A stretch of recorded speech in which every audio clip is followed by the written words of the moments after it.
আসসালামু আলাইকুম রহমতুল্লাহ। আজকে আমরা ম্যালওয়্যার সম্পর্কে জানবো এবং গত ভিডিওতে আমরা এক্সপ্লয়েট নিয়ে জানছিলাম, এক্সপ্লয়েট অ্যান্ড ভালনারেবিলিটি। তো এই দুটার মধ্যে পার্থক্য কি?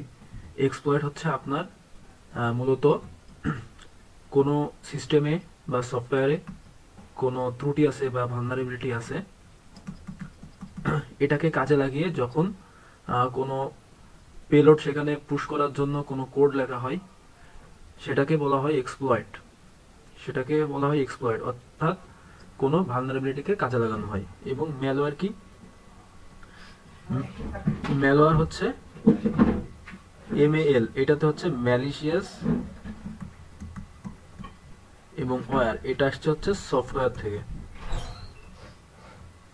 অর্থাৎ ম্যালিশিয়াস সফটওয়্যার এই দুটাকে কম্বাইন করে হয়েছে ম্যালওয়্যার। তো আমার মনে করেন আমার একটা কম্পিউটার আছে,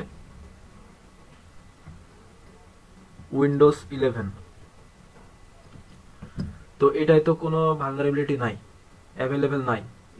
এটাই কেউ কোনো ত্রুটি খুঁজে পায়নি, বা এইখানে কোনো এক্সপ্লয়েটও তৈরি হয়নি। তো পাবলিকলি অ্যাভেলেবল কোনো এক্সপ্লয়েট তো আমি পাচ্ছি না। এখন আমার কোনো হ্যাকার আমার কম্পিউটারকে হ্যাক করবে।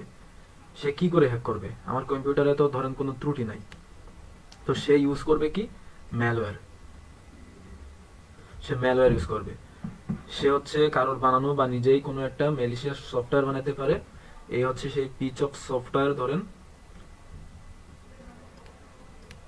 যেই সফটওয়্যারে কোড লেখা আছে যে তুমি এই কম্পিউটারে যদি তুমি ইনস্টল হও, তাহলে তুমি কম্পিউটারে এই অ্যাক্টিভিটি করবা।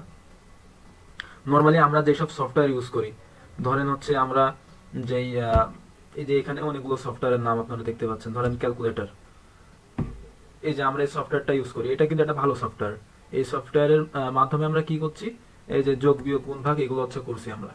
কিন্তু যখন কোনো ডেভেলপার কোনো একটা সফটওয়্যার বানাবে, যে সফটওয়্যারে সে এমন কিছু কমান্ড দিয়ে রাখবে যে কোনো সিস্টেমে যদি আমি সফটওয়্যারটা ইনস্টল করি, কোনো সফটওয়্যার ওই সিস্টেমে যদি আমরা এই সফটওয়্যারটা ইনস্টল করি, তাহলে ওই সিস্টেমের কন্ট্রোল ওই হ্যাকারের কাছে চলে যাবে, বা ওই সিস্টেমের ডাটা হ্যাকারের কম্পিউটারে সেন্ড হয়ে যাবে বা পাস হবে, বা ওই সিস্টেমে এমন কিছু অ্যাক্টিভিটি হবে যেটা এই ইউজারের জন্য অনেক ক্ষতিকর।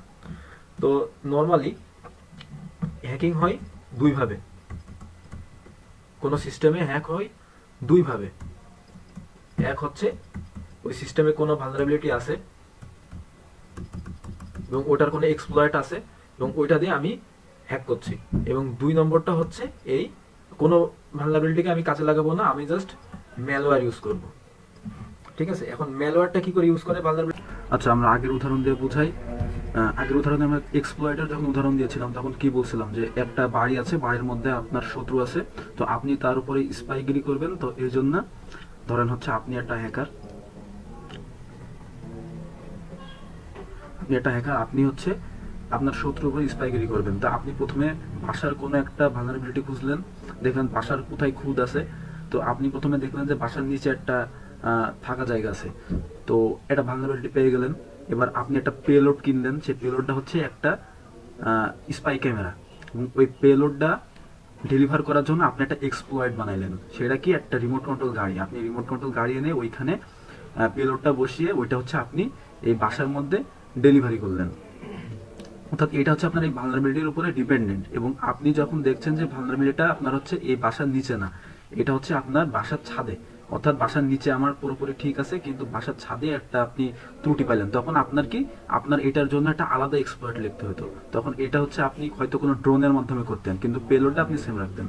ঠিক আছে, এটা আপনি কোনো ড্রোনের মাধ্যমে আপনি বাসার মধ্যে ঢুকায় সেই আপনার শত্রুর সকল ইনফরমেশন, সকল কিছু আপনি মনিটরিং করতেন, সকল কিছু আপনি মনিটরিং করতেন। তো এই এক্সপ্লয়েট। এবং ম্যালওয়্যারের ক্ষেত্রে তাহলে কেমন হবে জিনিসটা? আপনি ধরেন একটা ম্যালওয়্যারের মাধ্যমে আপনি সেম জিনিসটা করবেন। এটা আপনি কি করবেন? ম্যালওয়্যারের জন্য আপনি কোনো ভালনারেবিলিটি আপনার খোঁজা লাগবে না। ঠিক আছে, আপনার কোনো ভালনারেবিলিটি খোঁজা লাগবে না। আপনি এইখানে কি করবেন?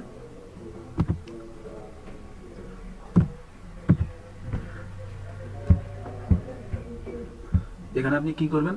ধরেন আপনি একটা সুন্দর রিমোট কন্ট্রোল গাড়ি বাজার থেকে কিনে নিয়ে আসলেন। ওইখানে আপনি একটা গোপন জায়গায় আপনি সেই ক্যামেরাটা সেট করে রাখলেন, কিন্তু উপরটা সুন্দর মতো সেই রিমোট কন্ট্রোল গাড়ি। আপনি ক্যামেরাটা সেট করে রেখে আপনি একটা সুন্দর বক্সে, আপনি একটা সুন্দর গিফট বক্সে আপনি সেটাকে রেখে দিলেন। একটা সুন্দর গিফট বক্সে তার ওই আপনার শত্রুর বাসার সামনে এটাকে রেখে দিলেন, ঠিক আছে।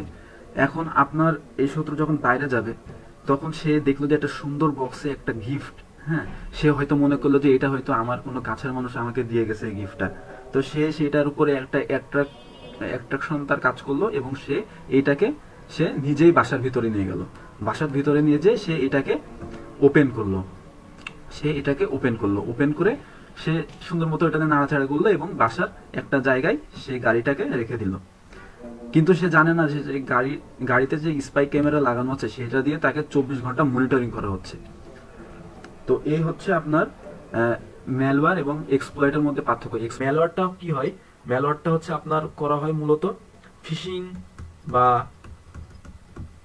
সোশ্যাল ইঞ্জিনিয়ারিং এর মাধ্যমে। এটা কি মনে করেন হচ্ছে এই হচ্ছে হ্যাকারের কম্পিউটার, এবং সে একটা ইমেইল সেন্ড করবে আমার কম্পিউটারে। আমি এখানে বসে আছি, আমার কম্পিউটারে ইমেইলটা সেন্ড করবে, কিন্তু ও ইমেইলে একটা সফটওয়্যারের একটা এক্সিকিউটেবল ফাইলের লিঙ্ক দিয়ে দিছে, যেটা আমাকে সে কোনো একটা ট্রিক খাটিয়ে আমার উপর একটা সোশ্যাল ইঞ্জিনিয়ারিং করে বলছে যে তুমি এই সফটওয়্যারটা ডাউনলোড করো। ধরেন যে সে একটা ইমেইলে আমার কাছে পাঠাইছে যে তোমার কম্পিউটারে এই সমস্যা আছে, তোমার এই প্রবলেম, তুমি যদি এই সফটওয়্যারটা ইনস্টল না করো, এই অ্যান্টিভাইরাস সফটওয়্যারটা যদি ইনস্টল না করো, তাহলে তোমার কম্পিউটারটা এখন হ্যাক হইতে পারে। এরকম একটা ভয়টাই দেখায় আমাকে যে এই সফটওয়্যারটা ইনস্টল। আমিও তো ফাঁদে পা দিয়ে আমি সফটওয়্যারটা আমি ইনস্টল করে দিলাম। ইনস্টল করে দেওয়ার পরে কি হলো? ইনস্টল করে দেওয়ার পরে ধরেন যে আমার হচ্ছে কম্পিউটার থেকে যত আমার ক্রেডেনশিয়ালস আছে, আমার ডাটা আছে, এইগুলো এই হ্যাকারের কম্পিউটারে পাস হইতে থাকলো। তো হ্যাকার হচ্ছে যে ইমেইলে যেটা অ্যাটাচ করে দিছিল ওইটাই হচ্ছে ম্যালওয়্যার। তো এইভাবে এই দুইভাবে হ্যাক হয়। এই ম্যালওয়্যারটা হচ্ছে, এই ম্যালিশিয়াস সফটওয়্যার হচ্ছে দুইভাবে হইতে পারে। ম্যালিশিয়াস সফটওয়্যার এটা হচ্ছে দুইভাবে হ্যাকার তৈরি করতে পারে। একটা হচ্ছে ধরেন একদম জিরো থেকে, ঠিক আছে, জিরো থেকে হ্যাকার কোনো ম্যালিশিয়াস সফটওয়্যার ডেভেলপ করবে। তো সে জিরো থেকে কোড লেখা শুরু করলো, ধরেন C++ দিয়ে মেনলি এগুলোর কোড লেখে, C++, রাস্ট এগুলো দিয়ে করে। তো আপনার জিরো থেকে কোড লেখা শুরু করলো, সে কোডে লিখলো যে যখন হচ্ছে ইউজার এটা ইনস্টল করবে, তারপরে ইউজারের যে বিভিন্ন ফাইল এইগুলোর অ্যাক্সেস পাবে এবং সে ফাইল থেকে বিভিন্ন ক্রেডেনশিয়ালস ডাটা হ্যাকারের অ্যাড্রেস দিয়ে আছে সেই অ্যাড্রেসে চলে যাবে। এরকম ধরেন একটা এইভাবে বড় মেধা খাটায় একটা কোড লিখে হ্যাকার এই সফটওয়্যার বানালো জিরো থেকে, এবং এইখানে কিছু ইউজার ইন্টারফেস বিভিন্ন রংঝং মারলো যাতে ইউজার এটাকে ট্রাস্টেবল মনে করে। এটা একভাবে হইতে পারে। আরেকভাবে হইতে পারে, সেটা হচ্ছে ধরে কোনো সফটওয়্যারকে রিভার্স ইঞ্জিনিয়ারিং করে সেটাই হচ্ছে কোনো ম্যালওয়্যার মানে পুশ করে দেয়, সেটাতে কোনো ম্যালিশিয়াস পেলোড পুশ করে সেটাকে ম্যালিশিয়াস একটা সফটওয়্যারে পরিণত করা। যেমন ধরেন আমি হচ্ছে এখন ভিডিও রেকর্ডিং এর জন্য আমি হচ্ছে OBS স্টুডিও ইউজ করছি, এই যে আমার OBS স্টুডিও। তো এখন ধরেন এইটাকে হ্যাকার কাজে লাগাবে। এটা যেহেতু একটা ট্রাস্টেবল সফটওয়্যার, সবাই এটাকে চোখ বন্ধ করে ইনস্টল করতে চাই, ঠিক আছে, তো সেখানে আমার বেশি সোশ্যাল ইঞ্জিনিয়ারিং স্কিল খাটানো লাগবে না। তো আমি হচ্ছে এই OBS স্টুডিওটা এটাকে আমি রিভার্স ইঞ্জিনিয়ার করলাম। রিভার্স ইঞ্জিনিয়ার বলতে এর হচ্ছে যেই কোড আছে, এর যে কম্পাইলড কোড আছে, ওই কোডটাকে আমি একেবারে সেই মেশিন কোডে অ্যাসেম্বলি করে রিভার্স ইঞ্জিনিয়ারিং করতে পারবো। রিভার্স ইঞ্জিনিয়ারিং করতে বলতে কি, রিভার্স ইঞ্জিনিয়ার বলতে ধরেন আপনি জিরো থেকে একটা জিনিস তৈরি করছেন, ধরেন একটা বাসা তৈরি করছেন। এখন বাসাটা আপনার কমপ্লিট আছে, এখন আপনার হাতে বাসাটা আছে, এটা হচ্ছে আপনার ফরওয়ার্ড ইঞ্জিনিয়ারিং। আর রিভার্স ইঞ্জিনিয়ারিং কি, আপনার কাছে বাসাটা আছে, এখন আপনি এটাকে ভেঙে এর যে কম্পোনেন্ট ছিল এইগুলোতে পরিণত করে এগুলোকে অ্যানালাইসিস করবেন, ঠিক আছে। তো এইভাবে হচ্ছে রিভার্স ইঞ্জিনিয়ারিং করে। তো ধরেন এই OBS স্টুডিও এই সফটওয়্যারটা হ্যাকার নিয়ে সেটাকে রিভার্স ইঞ্জিনিয়ারিং করে এর যে একদম সোর্স কোড, এই সোর্স কোডে যে এর মধ্যে আপনার হচ্ছে কোন একটা ম্যালিশিয়াস পেলোড, সে পুশ করে দিল।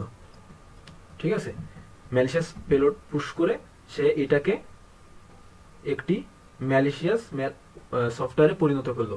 এটার নাম হলো ধরেন ওবিএস স্টুডিও, কিন্তু